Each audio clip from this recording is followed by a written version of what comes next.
This is starting a chainsaw with 2 choke settings, which can be tricky.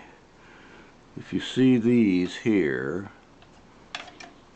that's off of course, but to put it on it won't start in the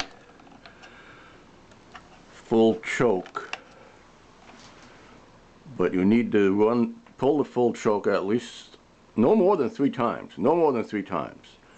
If you hear a pop on the first time or second, then you can flip to half choke and then it will start. So here we have it on full choke, and we'll just see if 3 pulls is necessary.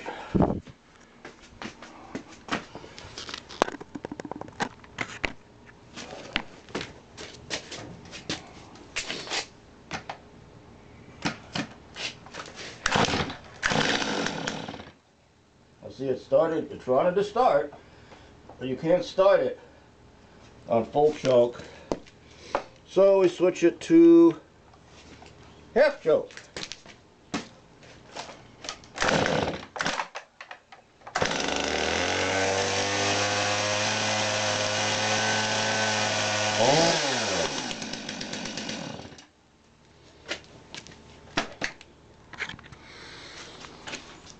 Now that's the trick to starting a 2-set choke. They don't know in the stores sometimes how to do this. The manual is not clear. So that's the trick.